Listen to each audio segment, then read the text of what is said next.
बिस्मिल्लाहिर्रहमानिर्रहीम। अस्सलामु अलैकुम। My name is Ali Raza and welcome to Pen Gravity. इस लेक्चर के अंदर हम करेंगे जो टुडे डॉन न्यूज़पेपर है उसके एडिटोरियल्स का analysis with practice question and today is 28 अक्टूबर 2024। ये है बेटा जो आपका टुडे डॉन न्यूज़पेपर है उसके एडिटोरियल्स और ओपिनियंस वाला पेज। और इस लेक्चर के अंदर मैं आपके साथ डिस्कस करूंगा 1, 2 एंड 3 ये तीनों एडिटोरियल्स, इनका एनालिसिस करूंगा आपके साथ। बाकी रह गया ये वाला आपका पोर्शन जो कि ओपिनियन का पोर्शन है। इसके अंदर 4 ओपिनियंस मतलब 4 ऐसे जो हैं उनको डिस्कस किया जाएगा। और इस पोर्शन के लिए आपको रजिस्ट्रेशन की जरूरत पड़ेगी और ये वो व्हाट्सएप नंबर है जिस पर आप रजिस्ट्रेशन करवा सकते हैं। बाकी जो न्यू स्टूडेंट्स हैं उनके लिए हल्का सा बता दूं कि ये जो एडिटोरियल्स और ओपिनियंस के लेक्चर्स हैं ये आपकी हेल्प कहाँ पर करेंगे। इंग्लिश एसे में ये आपकी हेल्प करेंगे, करंट अफेयर्स में, पाकिस्तान अफेयर्स में, जो सोशल साइंसेस के ऑप्शनल सब्जेक्ट्स हैं जैसे इंटरनेशनल रिलेशंस है, पॉलिटिकल साइंस है, इंटरनेशनल लॉ है, जेंडर स्टडीज है, इंडो पाक हिस्ट्री है एंड मैनी अदर सब्जेक्ट्स। ठीक है, वो सीएसएस के भी हो सकते हैं, पीएमएस के भी हो सकते हैं या किसी भी दूसरे से सिविल जज वगैरह इस तरह के एग्जाम। ठीक है, तो यहाँ पर ये आपकी हेल्प करेगा। In the same fashion critical approach आपकी डेवलप करेगा, आर्गुमेंट बिल्डिंग अप्रोच आपकी डेवलप करेंगे ये लेक्चर्स।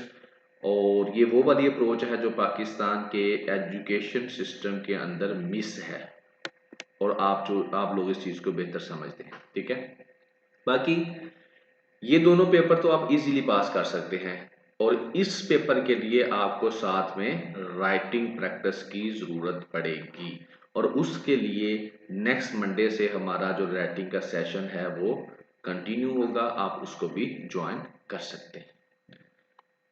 ये करंट ग्लोबल इश्यूज हैं।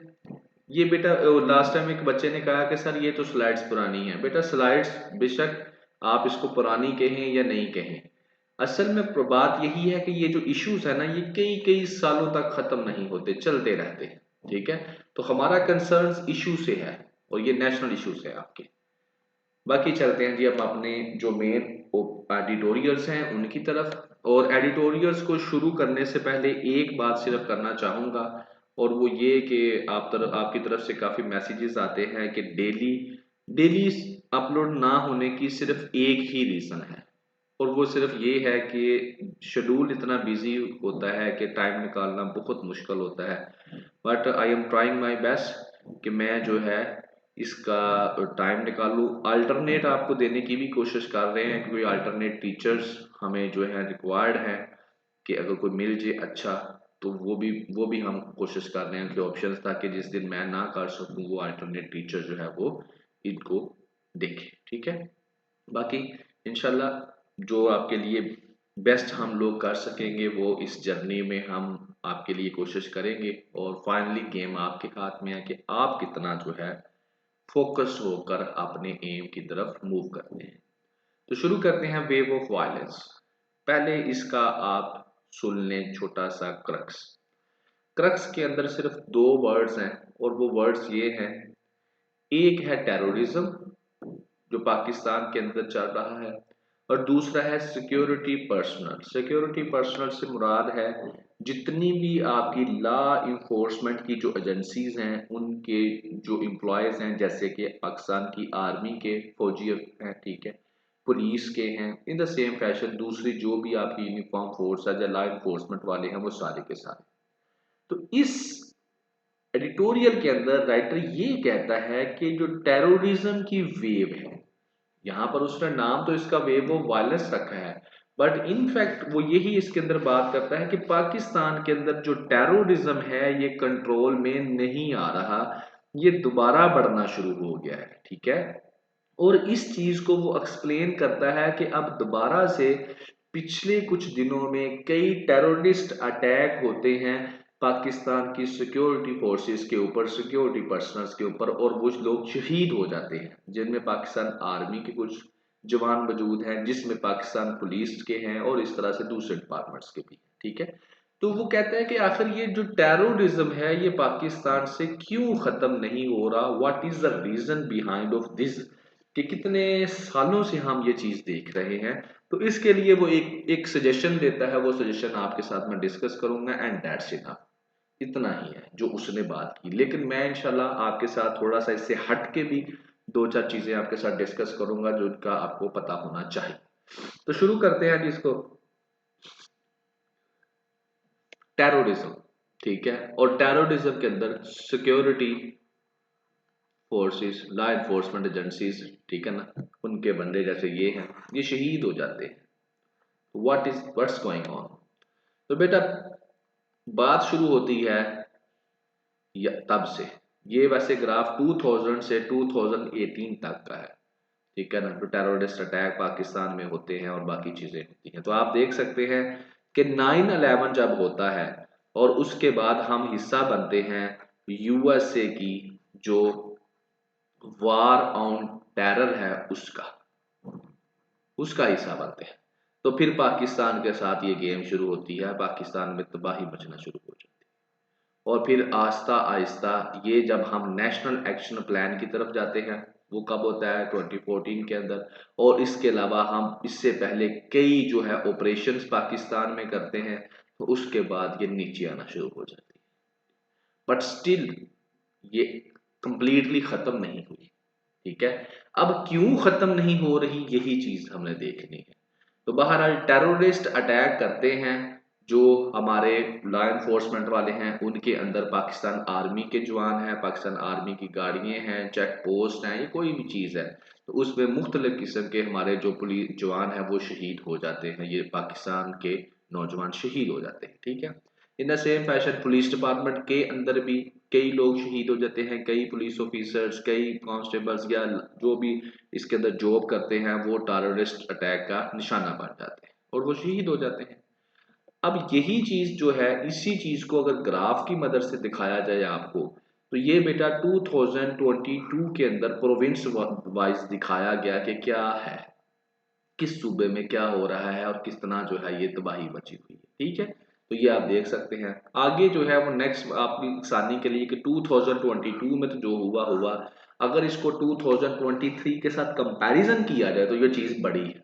मतलब कम होने की बजाय जिस तरीके से हमने ये देखा कि कम हो रही थी, लेकिन ये चीज फिर दोबारा से बढ़ना शुरू हो गई है। और उसकी एक रीजन है जो अफगानिस्तान के अंदर तालिबान की गवर्नमेंट आई है। जब से अफगानिस्तान में तालिबान की गवर्नमेंट आई है, पाकिस्तान के ऊपर टेररिस्ट अटैक जो है वो बढ़ गए, ठीक है। तो ये थोड़ी सी चीजें जो है आपके जहन में होनी चाहिए before you are going to discuss about resurgence of terrorism in Pakistan, के wave of terrorism in Pakistan या current scenario of terrorism of Pakistan. आपको थोड़ा सा बेस का जड़ का आइडिया होना चाहिए कि आखिर ये चल कहाँ से रही है और जा किधर को रही है, ठीक हो गया। तो अब हम शुरू करते हैं एडिटोरियल। तो राइटर क्या लिखता है, राइटर कहता है कि टेररिज्म के अंदर दोबारा से इजाफा होना शुरू हो गया है, दोबारा से बढ़ना शुरू हो गया है। और केपीए की एग्जांपल देता है कि खैबर पख्तूनख्वा के अंदर मल्टीपल अटैक्स होते हैं। यहाँ पर ये बेटा न्यूज है। मैं अक्सर कहता हूं कि there is a difference between news and editorials and opinions. News में क्या होता है, आपको बताया जाता है कि ये काम हो गया है, आप खबरें सुनते हैं, यहां पर अटैक हो गया है, वहां पर ये हो गया है, उधर ये हो गया है। लेकिन एडिटोरियल्स फिर आपको बताते हैं थोड़ी सी डिटेल, ठीक है, कि क्यों हुआ, कैसे हुआ। और फिर जब ओपिनियंस में आप जाते हैं, फिर ओपिनियंस तो जस्ट लाइक ऐसे होता है जिसके अंदर वो आपको पास्ट, प्रेजेंट और फ्यूचर तीनों चीजें डिस्कस करके बताते हैं, ठीक है। तो अभी तो पहले खबरें सुन लेना। तो खबरों में क्या आता है जी, ये चीजें आती हैं कि केपीकी के अंदर मल्टीपल अटैक्स होते हैं, नंबर ऑफ सिक्योरिटी पर्सनल जो है वो शहीद हो जाते हैं। और उसमें फिर कुछ टेररिस्ट अटैक की यहाँ पर वो बात भी करता है कि सुसाइड ब्लास्ट होता है नॉर्थ वजीरिस्तान के अंदर, और इस जैसे बहुत सारे कि किसी में 2, किसी में 4, किसी में 8, किसी में 10 जो है पाकिस्तान के जो फोर्सेस हैं उनके जवान जो है वो शहीद हो जाते हैं। ये आपको लिखने की जरूरत नहीं है पेपर में, अब you can say claims multiple lives, just कि कई जो है पाकिस्तानी जवान जो है वो शहीद हो जाते हैं इसके अंदर, ठीक हो गया। अब इसकी जिम्मेदारी जो तहरीके तालिबान जो है बैन है उसने कबूल की कि हाँ हमने ये काम किया है जो नॉर्थ वजीरिस्तान वाला किया है। क्यों किया है, क्योंकि उन्होंने बदला लिया है किस चीज़ का, कि एक दिन पहले एक ऑपरेशन किया गया था जिसके अंदर 9 मिलिटेंट्स को पाकिस्तान की फोर्सेस ने उनका मर्डर कर दिया था, तो उसका उन्होंने बदला लिया। अब यहाँ तक तो होगी खबर जो न्यूज़ पेपर में, जो न्यूज़ में होती हैं, खबरों में आपने सुन लिया। अब यहां पर जो है आगे बात यह है कि अब इससे जो टेररिज्म की ये जो तबाही है, जो बार बार सिक्योरिटी फोर्सेस के ऊपर जो अटैक हो रहे हैं, इससे अब क्या किया जाए, किस तरह से निपटा जाए, ठीक है ना। तो यहाँ पर राइटर कहता है कि इस एनिमी से लड़ने के लिए आपको जो सिविलियन पॉपुलेशन है उसकी सपोर्ट की जरूरत है। अब उसने तो सिविलियन पॉपुलेशन लिख दिया, लेकिन यहाँ पर एक पूरी स्टोरी है जो मैं भी आपके साथ डिस्कस करता हूँ। इसके अलावा एक और वो वाक्य बता देता है साथ में कि यंग एक ऑफ ड्यूटी कैडेट था जिसकी एज 19 ईयर्स थी। तो लक्की मरबत की एक मस्जिद के अंदर कोई टेररिज्म का अटैक करने लगे थे, तो उसने उनको रोका और जो अपनी जान दे दी और साथ में उसने बचा लिया लोगों को। अब आते हैं यहाँ पर सिविलियन पॉपुलेशन की सपोर्ट के ऊपर। तो बेटा बेसिकली पाकिस्तान के अंदर क्या है, पाकिस्तान के अंदर है तीन चीजें हैं। एक तो है टेररिस्ट, नंबर टू है सिटीजन्स और नंबर थ्री है सिक्योरिटी। अब इन तीनों चीजों के गिर्द जो है टेररिज्म घूम रहा है, ठीक है ना। तो इसको मैं डिस्कस करने से पहले ये वाली चीज डिस्कस कर देता हूं जो राइटर ने एक ही ओपिनियन बताया है कि जनाब अली वो चीज क्या है। उसने कहा है कि पाकिस्तान के अंदर जो टेररिस्ट एक्टिविटीज हो रही हैं और इसके अंदर कई जो जवान हैं वो आर्मी के हैं, पुलिस के हैं या किसी भी दूसरी लॉ एनफोर्समेंट एजेंसीज के हैं, उनकी जानें जा रही हैं। तो आखिर ये जानें कब तक जाती रहेंगी, कब हमको इससे निजात मिलेगी। तो उसके लिए वो अभी यहाँ पर, वैसे तो इसके पास मल्टीपल सजेशंस हम लोग दे सकते हैं, बट इस एडिटोरियल के अंदर वो एक सजेशन ये देता है कि आपको एक डेडिकेटेड काउंटर टेररिज्म फोर्स बनाने की जरूरत है। मतलब इसका बात करने का ये है कि आपको एक स्पेशल किस्म की फोर्स बनाने की जरूरत है जो कि सिर्फ और सिर्फ इसी काम के लिए बनाई जाए कि वो टेररिज्म को काउंटर करे।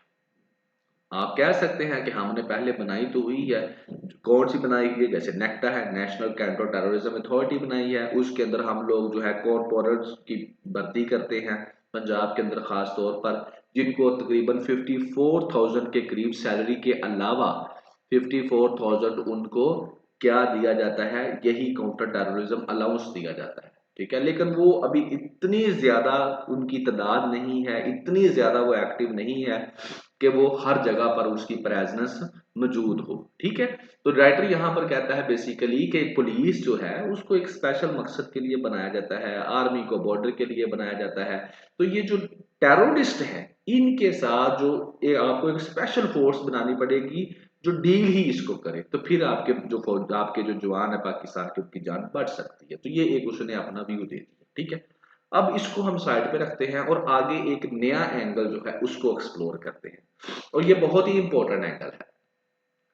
अब ये एंगल क्या है, ये एंगल है जो मैंने आपके साथ डिस्कस किया कि टेररिस्ट, सिटीजन, सिक्योरिटी।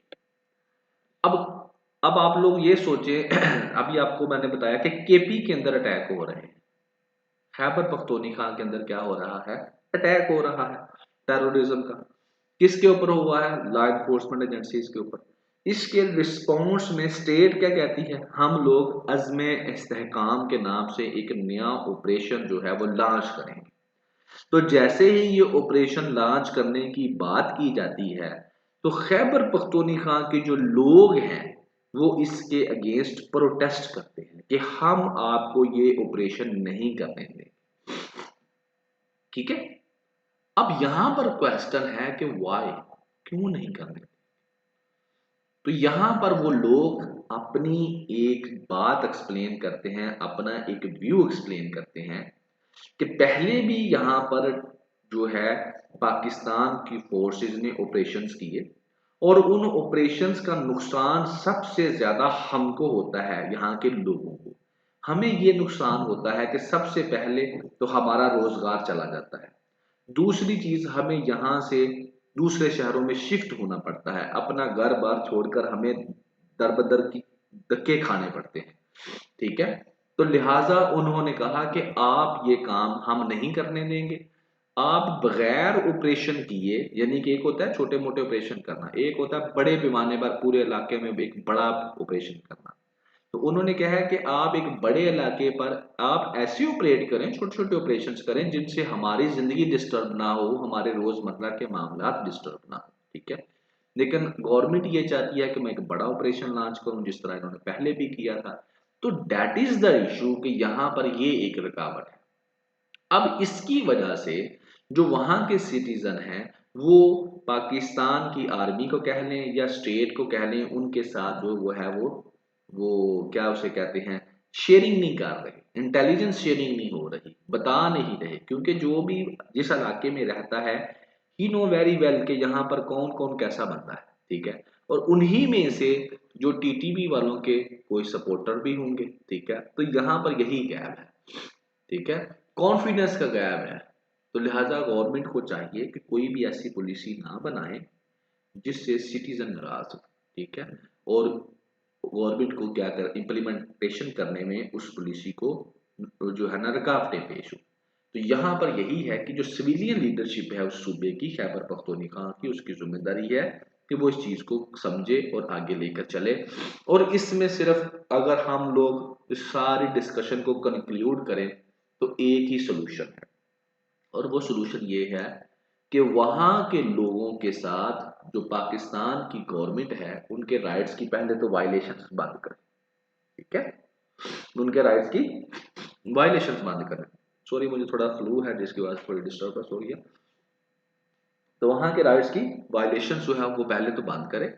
उसके बाद जो है जब स्टेट और आपके जो लोग हैं सिटीजन्स हैं उनके दरमियान जब कॉन्फिडेंस डेवलप हो जाएगा, then you can move toward what operation against what TTP, ठीक है। फिर आप कर सकते हैं। फिर क्या होगा, जो स्टेट है वो हेल्प करेगी, स्टेट सिटीजन हेल्प करेंगे, स्टेट कैसे हेल्प करेंगे, वो उस इलाके के बारे में दे नो वेरी वेल, वो ज्यादा बेहतर जानते हैं, ठीक है। वो जो लॉ इन्फोर्समेंट वाले हैं, आर्मी वाले हैं, उनकी मदद करेंगे और इस ऑपरेशन को कामयाब बनाएंगे। अगर नहीं ऐसे ही चलोगे तो एक तो वो आपकी मदद नहीं करेंगे, दूसरा ह्यूमन राइट्स की आप वहां पर जो वायलेशंस कर रही है स्टेट खुद से, उसकी वजह से वो टीटीपी जो है वो स्ट्रांग होती जा रही है। तो these are the few reasons कि ये जो वायलेंस की वेव है ये पाकिस्तान के अंदर क्यों खत्म नहीं हो पा रही, ठीक है।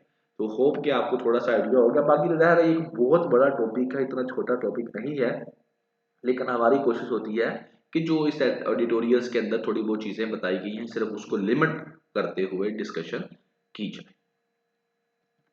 नेक्स्ट जो आपका एडिटोरियल है स्टेट ऑफ क्यास, क्यास का मतलब क्या होता है, लॉलेसनेस कह सकते हैं, ठीक है, तबाही मची हुई है हर तरफ। अच्छा, बड़ा ही प्यारा उसने लिखा है और इसके अंदर बहुत सारे पॉइंट्स जो है हम लोग डिस्कस कर लेंगे, ठीक है, जो ऐसे पॉइंट्स हैं जो आपके पेपर में डायरेक्ट यूज हो। तो पहले क्रक्स, क्रक्स में ये है कि एक रिपोर्ट आती है जो कि रूल ऑफ लॉ का इंडेक्स एक्सप्लेन करती है। एक डिपार्टमेंट है जो कि इसको हर साल तैयार करता है और बताता है कि किस मुल्क का क्या रैंक है। तो रूल ऑफ लॉ को लेकर पाकिस्तान का रैंक है 140। टोटल कितने हैं, 142 कंट्रीज हैं, टोटल 142 हैं और पाकिस्तान का नंबर कितना है 140, ठीक है। तो यहां से आप अंदाजा लगा सकते हैं कि पाकिस्तान का नंबर रूल ऑफ लॉ, कि पाकिस्तान में रूल ऑफ लॉ का लेवल क्या है, ये लेवल, ठीक है। तो इसको हम लोग डिस्कस करेंगे और जब हम रूल ऑफ लॉ को डिस्कस करेंगे कि इतना नीचे क्यों गया हुआ है, तो इसके अंदर फिर राइटर आपको मल्टीपल अदर थिंग्स भी आपके साथ एक्सप्लेन करेगा और उन उन चीजों की मदद से फिर आप और आइडियाज जैसे करप्शन है, गवर्नेंस है, फ्रीडम ऑफ एक्सप्रेशन है, तो ये सारी चीजें भी हम इसके अंदर डिस्कस करेंगे, ठीक है। तो basically we are going to discuss what, कि एक जो है ये वाला है world justice project 2024 rule of law index, ये इसकी रिपोर्ट समझ लें, इसको हम डिस्कस करने जा रहे हैं। और इसकी रिपोर्ट कहती है कि पाकिस्तान जो है थर्ड वर्स्ट कंट्री है, यानी कि हम नीचे से तीसरे नंबर पर है, ठीक है। नीचे सबसे पहला नंबर, फिर दूसरा और ऊपर से तीसरा, यानी कि हम बिलो द लाइन तीसरे नंबर पर हैं। 140 हमारा नंबर है और टोटल कितने हैं 142, ठीक है। तो ये पाकिस्तान का लॉ एंड ऑर्डर के हिसाब से पाकिस्तान का ये नंबर बनता है, इतना ज्यादा खराब है हमारी रैंक। और जो नीचे दो हैं वो कौन है, माली है और नाइजीरिया। अब ये दो कौन से हैं ये आपको पता होना चाहिए, माली और ये नाइजीरिया। ये नाइजर है, ये नाइजीरिया। ये किसके, ये है जी आपके अफ्रीका के अंदर कंट्रीज हैं। हमारे से नीचे ये दो है, ठीक है। उससे ऊपर हम कौन है, पाकिस्तान साहब। किस चीज के बारे में, कि rule of law. Rule of law का जो इंडेक्स है कि पाकिस्तान में लॉ एंड ऑर्डर को लेकर जो वर्स्ट कंट्री है वो पाकिस्तान। अब रूल ऑफ लॉ मैं आपको सादा बताता हूँ, फिर मैं आगे जाऊंगा। रूल ऑफ लॉ क्या है, कि लॉ है मगर लॉ इंप्लीमेंट नहीं होता। जैसे एग्जांपल ले लें, Punjab group of colleges, rape हुआ लड़की का, सजा मिली किसी को, नहीं मिली, झूठी स्टोरी है, फेक है, बात खत्म, ठीक है। इसके अलावा थोड़ा अर्सा पहले आपने देखा, मेरे जहन से उस लड़की का नाम निकल गया है, जिसने वो पजारो गाड़ी के ऊपर जो काफी एलीट क्लास से बिलोंग करती थी, उसने क्या किया, एक मोटरसाइकिल के ऊपर एक बेटी और एक बाप को क्या किया, नीचे दे के कुचल दिया और उनकी डेथ होगी। क्या उसको सजा मिली, नहीं मिली। रेमंड डेविस पाकिस्तान में आया, चला गया, क्या उसको सजा मिली, नहीं मिली। देयर आर मल्टीपल एग्जांपल्स, एक बड़ी लंबी लिस्ट है जो आपको सिर्फ ये बताती है कि पाकिस्तान के अंदर अगर आप गरीब हैं, अगर आप गरीब हैं और आपके ऊपर जो जुल्म करने वाला है वो अमीर है, तो आपको कोई इंसाफ नहीं मिलेगा। इट्स मीन कि पाकिस्तान के अंदर जो रूल ऑफ लॉ है, लॉ के मुताबिक जो प्रोटेक्शन मिलती है वो किनको मिलती है, जो रिच क्लास है, जो एलीट क्लास है। जो पुअर क्लास है उसको लॉज के मुताबिक प्रोटेक्शन नहीं मिलती। So that is the reason कि पाकिस्तान की जो रूल ऑफ लॉ का इंडेक्स है उसमें नंबर पूरी दुनिया में हम नीचे से तीसरे नंबर पर है। इतना कमजोर है हमारे मुल्क में रूल ऑफ लॉ। यानी कि हमारे मुल्क में क्या है, जिसकी लाठी उसकी भैंस है। So that is the rule of law in Pakistan. So that is the reason कि इस वर्ल्ड जस्टिस प्रोजेक्ट की मदद से हम इंडेक्स ने हमें इतना नीचे गिरा दिया है। अब मैं आपको जो है जो आगे एक्सप्लेन करने से पहले एक चीज बताता हूं। आप अपनी किसी डिबेट के अंदर, किसी इंटरव्यू के अंदर या ऐसे के अंदर आप अगर ये चीज मेंशन करते हैं कि पाकिस्तान में जो रूल ऑफ लॉ है वो बड़ा वीक है, तो अगला बंदा जो है वो काउंटर आपको कहता है कि नहीं जी रूल ऑफ लॉ तो बड़ा ठीक है पाकिस्तान में, क्यों नहीं है जी, देखें जी ये देखें जी वो देखें जी वो देखें। तो आप बजाय मेरी तरह, जिस तरह मैंने आपको ये एग्जांपल्स कोट की, ये एग्जांपल्स कोट करने के जिनके ऊपर कोई बंदा बिलीव करेगा जो नहीं करेगा, आप इसका रेफरेंस दे सकते हैं कि वर्ल्ड जस्टिस प्रोजेक्ट जो 2024 है वहां पर जो रूल ऑफ लॉ का इंडेक्स आया है उसके अंदर पाकिस्तान की रैंकिंग जो है 140 है आउट ऑफ 142। तो यहां से मैं कहता हूं कि ये पाकिस्तान के अंदर जो रूल ऑफ लॉ नहीं है। और ये चीज जो बच्चे एमफिल या पीएचडी की रिसर्च कर रहे हैं दे नो वेरी वेल कि आपको एक चीज के बारे में आप कहते हैं ये खराब है, लेकिन आपकी रिसर्च इस चीज को एक्सेप्ट नहीं करती। जब तक कि वही चीज कोई बुक ना कहे, कोई जर्नल ना कहे, कोई रिसर्च रिपोर्ट ना कहे, तब तक वो चीज नहीं मानी जाती। जब तक वो ना कहे, आपके कहने से कुछ नहीं होता। तो यही रिसर्च होती है कि जो चीज आप समझ सीख रहे हैं, कह रहे हैं, क्या वो पहले कहीं रिसर्च में आ चुकी है, तो वहां से आप उस चीज को लेकर एज ए रेफरेंस अपने व्यू को, अपने आर्गुमेंट को स्ट्रॉन्ग करते हैं, ठीक है। तो ये है चीज। तो यहां से अब आपने देख लिया कि पाकिस्तान का क्या हाल है। तो दैट इज द रीजन कि हम तरक्की नहीं कर पा रहे। अच्छा, बाहर अभी पाकिस्तान के अंदर क्या है, पाकिस्तान कोशिश कर रहा है कि क्राइम को कंट्रोल करे, जो मैनेज करे, जो अनरेस्ट है, वायलेंस को कम करे। डेली पाकिस्तान में क्या होता है, स्ट्रीट क्राइम्स हो रहे हैं, किडनैपिंग हो रही है, टेररिज्म चल रहा है। तो ये सारी की सारी चीजें वो सामने रखते हैं जब ये इंडेक्स बनाते हैं। ये जो रिपोर्ट कहते हैं आई है, इसने और भी कई गैप्स जो है बताए हैं। वो क्या है, वो जी पाकिस्तान का करप्शन के हिसाब से रैंक क्या होता है 120, 142 में से 120 है पाकिस्तान का करप्शन के हिसाब से रैंक, ठीक है ना। और इसी वजह से वो कहता है कि miss use of power Pakistan में की जाती है करप्शन की वजह से। और यही रीजन होती है कि क्या होता है, रूल ऑफ लॉ नहीं होता। कि जिनके पास पैसा है वो क्या करते हैं, आप पैसा लगा लेते हैं और अपनी मर्जी का फैसला करवा लेते हैं। और पैसा क्यों लगाया जाता है, क्योंकि करप्शन है पाकिस्तान के अंदर। तो नैब और एफआईए के बारे में कहता है कि ये इतनी स्ट्रॉन्ग बॉडीज नहीं है, ये बस पॉलिटिक्स खेल रही है सारी की सारी, ठीक है। जो पॉलिटिकल नेचर के केस होते हैं, अपोजिशन को दबाना है, तो उसके लिए इस्तेमाल की जा रही है। अगर आप कहते हैं कि सही तरीके से प्रोग्रेस करना चाहते हैं तो इन दोनों बॉडीज को आप इंडिपेंडेंट कर लें, स्ट्रॉन्ग करें इनको, और इसके अंदर जो लोग काम कर रहे हैं उनको अकाउंटेबल बनाएं। और इसके अलावा जो विसल ब्लोअर्स होते हैं, अब विसल ब्लोअर्स बेटा क्या होते हैं?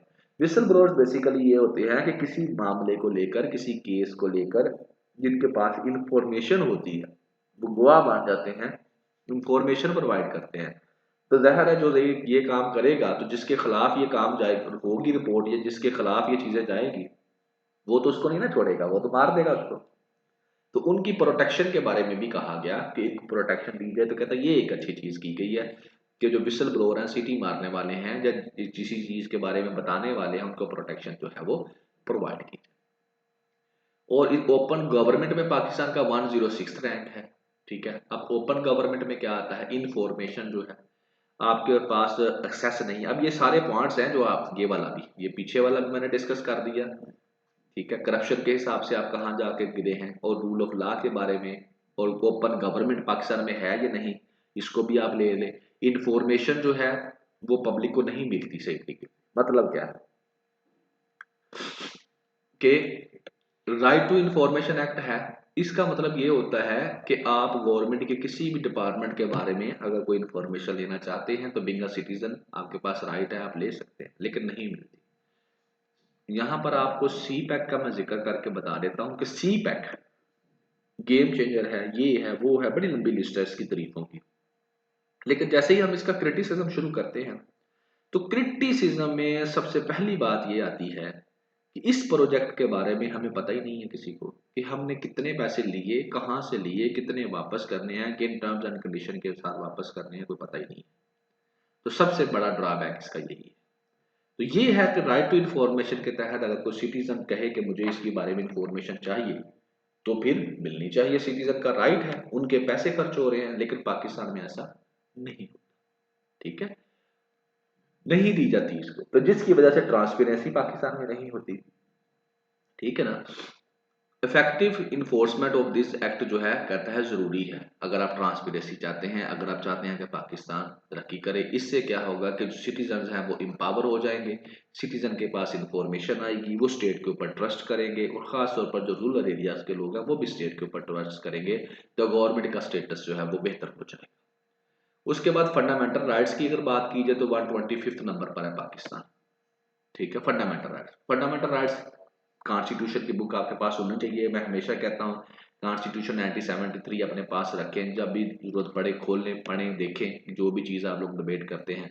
In the same fashion map आपके पास होना चाहिए, जब भी किसी की बात होती है फौरन मैप से देखें, तो ये चीज़ें आहिस्ता आहिस्ता आपको खुद ही तैयार होती जाएंगी, याद करने की जरूरत नहीं पड़ेगी आपको।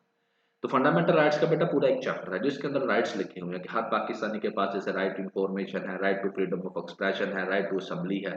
ठीक है, अपनी अपने एक्सप्रेशन जो है, वो जो चीज़ उसको गलत लगती है उसके बारे में वो बात कर सकता है, जो चीज़ उसको सही लगती है उसकी वो तारीफ कर सकता है, अपने राइट्स के लिए इकट्ठे हो सकते हैं। लेकिन ऐसा पाकिस्तान में मिल नहीं रहा। मीडिया की सेंसर, मीडिया का क्रैकडाउन किया जा रहा है, जर्नलिस्ट जो है, सिविल सोसाइटी वाले जो हैं, उनके राइट्स को प्रोटेक्ट नहीं किया जा रहा, उनको दबाया जा रहा है। तो यानी कि इसकी एक लंबी स्टोरी है जो हम लोग डेली बेसिस के ऊपर डिस्कस करते हैं कि पाकिस्तान के अंदर फंडामेंटल राइट्स का क्या सिचुएशन है। और अगर इसको मैं थोड़ा सा खोल दूँ तो बलूचिस्तान के अंदर Balochistan Yakjehti committee, Pashtun Tahaffuz movement ban कर दी इन लोगों ने। ठीक है, ये क्या है? ये अपने राइट्स के लिए आए हैं ना। ठीक है, तो बैन कर दिया गया इसको।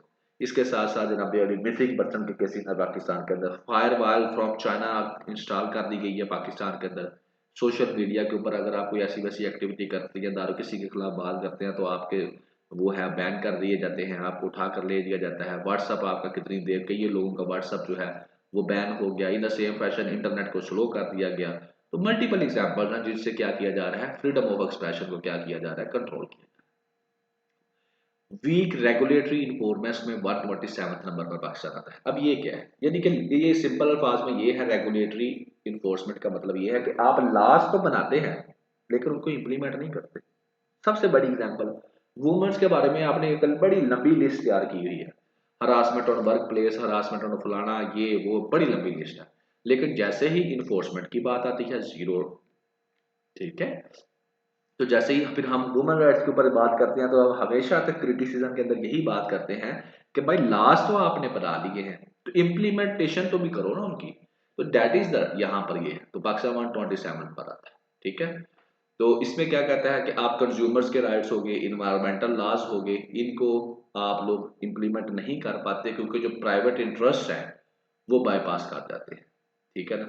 तो ये सारे के सारे वो कहता है ऊपर जो मैंने गैप्स बताए हैं इस इनको अगर आप कवर करना चाहते हैं तो उसके लिए आपको रेगुलेटरी बॉडीज बनानी पड़ेगी free from political and apolitical interference, यानी कि आज़ाद और स्ट्रॉन्ग बॉडीज बनानी पड़ेगी जिनके ऊपर पॉलिटिक्स का असर ना हो।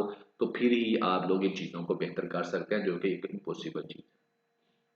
सिविल जस्टिस की अगर बात की जाए, सिविल जस्टिस सिस्टम की, तो पाकिस्तान 128 नंबर पर आता है।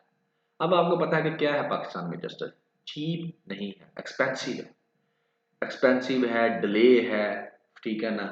फिर बड़ा कम्प्लेक्स है जुडिशियल सिस्टम आपका। आपको जो यहाँ पर तो ये है कि अगर चीफ जस्टिस भी जो है, इसका वाकया बड़ा मशहूर है कि उसने शर्जील मेमन साहब का आई थिंक सो वहाँ पर विजिट किया कहीं पर, तो उन्होंने वहाँ पर शराब की बोतलें पकड़ी और उसके बाद उन्हें लेबोरेटरी पे भेज दिया गया और बाद में जो है वही शराब की बोतलें लेबोरेटरी वालों ने कहा ये तो जनाब अली पानी की बोतलें थी, इसके अंदर तो पानी था, ये जूस वगैरह थी, शराब नहीं थी। सो that is the real picture of Pakistan, ठीक है। तो यहाँ पर जो लोगों के केसेस जो जस्टिस सिस्टम है सिविल के अंदर, लोअर कोर्ट्स के अंदर फंसे रहते हैं, लटके रहते हैं, ठीक है ना। और इसके अलावा जजेस की कोशिश यही होती है कि जो डिस्प्यूट्स है ना ये आपस में सुलह कर लें, इनकी आपस में सुलह हो जाए। इतना लटकाते हैं, इतना लटकाते हैं कि फैसला जो है वो पार्टियां आस्ता आस्ता आपस में सुलह ही कर लेती है। तो यहाँ से वो सारा कहता है क्लियर है कि पाकिस्तान के जो इंस्टीट्यूशंस है ना उनके अंदर रिफॉर्म्स करने की ज़रूरत है, और रिफॉर्म्स तब होगी जब पॉलिटिकल विल होगी और यूनिटी होगी, जब सारी पॉलिटिकल पार्टीज एक पेज पर होंगी और सेम पेज पर आकर फिर ये काम करेंगी। और सॉरी टू से ये बातें कहने की हैं, कुछ भी नहीं होना, लेकिन being a student of completed exam आप सिर्फ कह सकते हैं क्योंकि you are not in current position कि आप कुछ कर सकें। तो आप अपने व्यूज़, अपने सजेशंस ही सिर्फ दे सकते हैं, और एग्जामिनर को भी इस चीज़ का पता होता है कि ठीक है, ठीक है।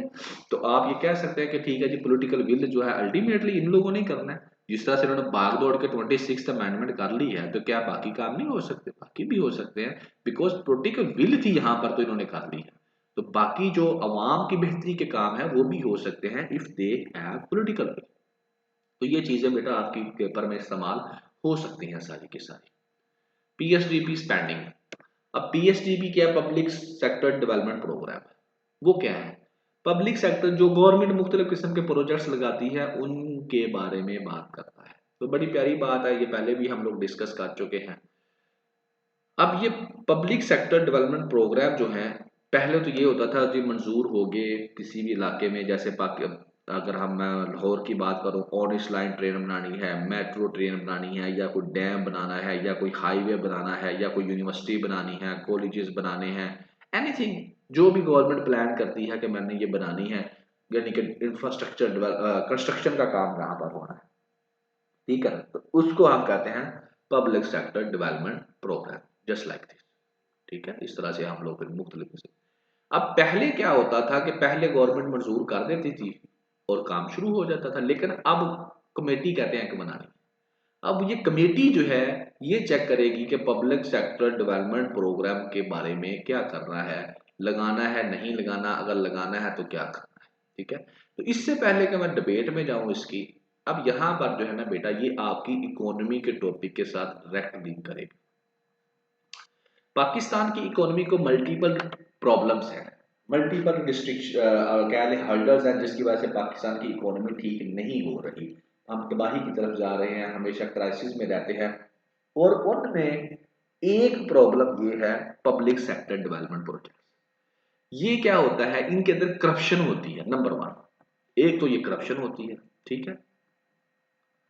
दूसरी चीज ये है कि इन प्रोजेक्ट्स के थ्रू क्या किया जाता है, ये ऐसे प्रोजेक्ट्स होते हैं जहां से आउटपुट कोई नहीं होती, जीरो, ग्रोथ कोई नहीं होती। और ये ज्यादातर प्रोजेक्ट्स होते हैं पॉलिटिकल बेसिस के ऊपर, वोट लेने के लिए लगाए जाते हैं एंड नथिंग एल्स। तो इन सारे केसेस के अंदर क्या होता है, पैसा वेस्ट होता है। और कहां से वेस्ट होता है? इकोनॉमी से। तो इकोनॉमी कहां पे चल रही है? आईएमएफ से पैसे लेकर, तो जाया कर रहे हैं हम लोग। So you can use these ideas कि इकोनॉमी को हर्डल क्या गया है, तो उसमें आप कह सकते हैं पब्लिक सेक्टर डेवलपमेंट प्रोजेक्ट्स जो हैं, एक ये भी हर्डल है कि फजूल के आप पैसे रिसोर्सेज जाया करते हैं वहां पर।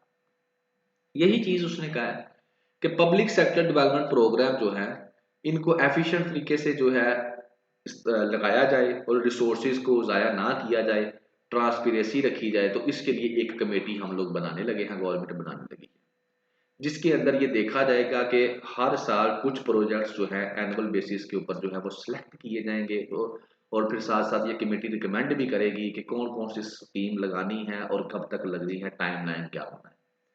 क्योंकि यहाँ पर पहले पब्लिक सेक्टर डेवलपमेंट प्रोग्राम लगते थे तो क्या होता था, एक साल में मुकम्मल करना है लेकिन वो 10 साल जो है पेंडिंग पड़े रहते थे क्योंकि पैसे नहीं आते थे, पैसे होते नहीं थे। ये आगे बात करता हूँ। लेकिन अब कमेटी क्यों बना रहे हैं, व्हाट इज द रीजन? तो अब बेटा आईएमएफ ने क्या बनाओ, हमने तो कभी भी नहीं बनानी थी, हम तो चाहते ही हैं बनाए, हम तो कहते हैं ऐसे ही चलता रहे काम। लेकिन आईएमएफ ने, जिसने हमें $7 बिलियन देने हैं, उसने कहा कमेटी बनाओ, ठीक है, जो कि हर साल जो है देखे कि पीएसडीपी में क्या हो रहा है, ठीक है ना। क्योंकि ज्यादातर प्रोजेक्ट जो स्कीमें हैं वो पॉलिटिकल रीजंस की वजह से लगाई जाती है, ना कि लोगों के फायदे के लिए लगाई जाती है, ठीक है। तो ये है बेटा एक रीजन। नेक्स्ट वो कहता है कि आईएमएफ की अभी रिपोर्ट आई है जिसके अंदर बताया गया कि पाकिस्तान को 10.7 ट्रिलियन रुपीस चाहिए। किस काम के लिए? उन प्रोजेक्ट्स के लिए जो पाकिस्तान ने पहले ऑलरेडी लगाए हुए हैं उनको खत्म करने के लिए, ठीक है। और यहाँ पर हमने एक दफा एक ओपिनियन भी डिस्कस किया था पब्लिक सेक्टर डेवलपमेंट प्रोजेक्ट्स के हिसाब से, प्रोग्राम के हिसाब से, और उसमें यही बताया गया था कि अगर पाकिस्तान टुडे आज बंद कर दे, कोई प्रोजेक्ट ना लगाए, एंड 10 ईयर्स तक भी कोई प्रोजेक्ट, न्यू कोई प्रोजेक्ट ना लगाए नेक्स्ट 10 ईयर्स तक, तो इन 10 ईयर्स के अंदर बामुश्किल हम जो अपने प्रीवियस प्रोजेक्ट्स है ना उनको ही मुकम्मल कर पाएंगे। इतने पैसे भी नहीं है हमारे पास कि हमारे जो प्रीवियस प्रोजेक्ट्स हैं हमें तकरीबन 10 साल चाहिए उनको मुकम्मल करने के लिए। तो हम जो है ये स्टेटस है हमारा, लेकिन इसके बावजूद हम नए प्रोजेक्ट्स लगाई जाते हैं।